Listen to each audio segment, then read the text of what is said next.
A lot of players kind of put some time into the character. Yeah, the Zim players are definitely passionate as a whole.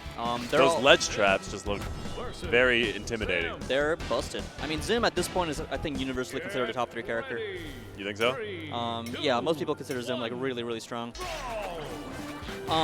Like there's the context that the current state of Nazby is very influenced by the strongest aspects of previous Nazby being nerfed, and then sort of the second strongest aspects of previous Nazby now coming to light. So like the characters that haven't really been touched all that much are the ones that are really like shining right now. So like Nigel, Zim, April are all like really good characters right now. Oh, and Subtle taking that first stock, really nice corner pressure. And that looked really strong. I don't know how you feel about Dittos in general, but me as a player, I'm not a fan of Dittos. I feel like there's always more on the line, and there's always like I love Dittos as friendlies. When there's stakes on Dittos, I'm like, I have so much to prove, you know? Yeah. I don't know what goes into every player's head, but I love hearing other perspectives on Dittos as a whole. I think I agree. Oh my gosh, this zone war. Can we just talk about so many little... They're playing like an RTS game right now. Yeah. No, this is the closest you're going to get to some actual macro in Nazby, I think. Yeah, honestly. Oh my god, Gurs everywhere. There's too many Gurs. They're playing chess. Oh my god, I've never seen so many things on the screen at once. I know. Shout out to NASB. No frame drops with all this going on. All right, Kobazco ending up the stock count, but it's going to tank at 150 for a while. Yeah, we got some ground to cover, so... I mean, it's not hard to get some combos going, but you're really going to have to just first find your way on stage and then get yourself in a beneficial position to start tacking some percentage onto your opponent. The proximity gnomes covering all that sweet space. Finding his way back on stage, though. He said it's my turn to get some damage. You've been bullying me long enough.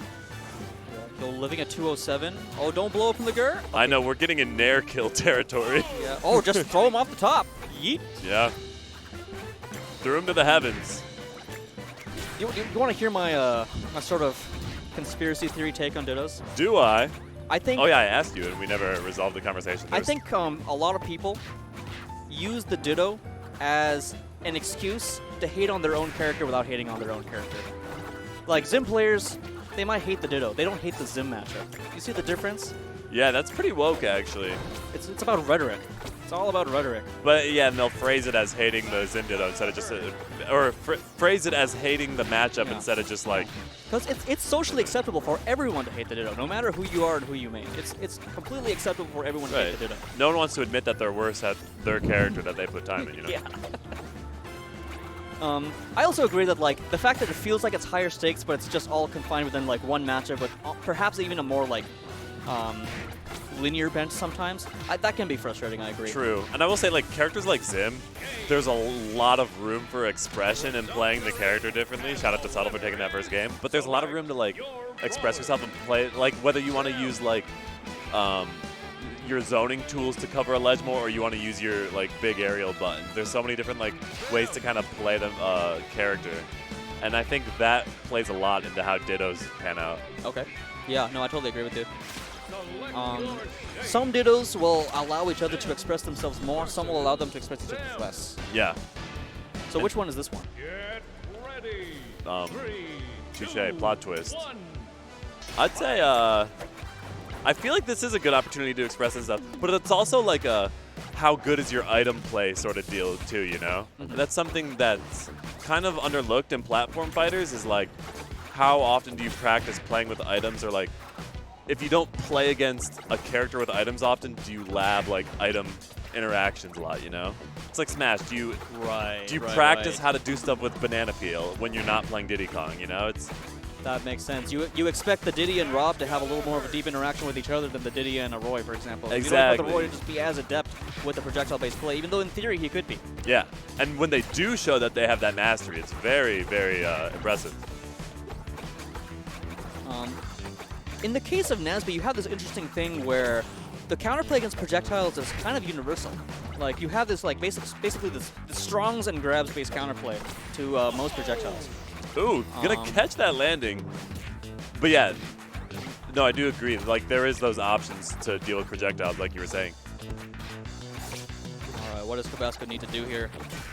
both landing with Nair, and there's really not much you can do about it, too, when you're trying to kind of find your way in. Yeah, and aerials don't clank anymore. That's a pretty recent change. So these Nairs are just going to go through each other. Yeah, it's kind of whoever started last, you know? Or first, depending on where they're positioned. Gonna throw him up, try to get a 50-50. He opts to jump, though, to get himself out of that up throw situation. Kobazco going for a dash dance into a dash attack, looking for some footsies-based play, but unfortunately Subtle had the block ready to go. I love how they beeline to the center under the middle platform as soon as they get off the Halo platform. They realize that this is the space you want to have, especially with a character like Zim. But Subtle just looking so dominant in this matchup. Yeah, once you have this big a lead with this archetype of character, it's so demoralizing. Yeah. Playing from behind against zoners is worse than any character. Oh, absolutely. Then again, though, playing from behind as the zoner, it's very hard to like get yourself in a comfortable position sometimes. That's true. That's true. Zoners they tend to be characters that maintain the status quo. Totally. And so they want the status quo to be them in the lead. Yeah, they'll run away with those leads too. It's very much like if you're approaching. Oh, and that's going to be a dominant 2-0 from Subtle, saying, I'm the best Zim here at Genesis 8. Shout out to all the Zimmers out there. Yeah, we love you guys. There are a lot of Zimmers here. I'm pretty sure Tusku is here. I'm pretty sure. I mean, I know Sego's here. I don't know if Endy is here. Endy is like the other top Zims that would be sort of named in this space. And then and also Apache Gaming. So we have at least 3 great Zims here, potentially 5. I'm not positive on that one though. Yeah, and it seems like game 1 was a lot closer than game 2. I think the stage probably Subtle was more comfortable on, but also kind of just felt themselves back into the matchup and really put a lock on it here in this game 2. Yo, that down tilt is just beautiful, man. Definitely.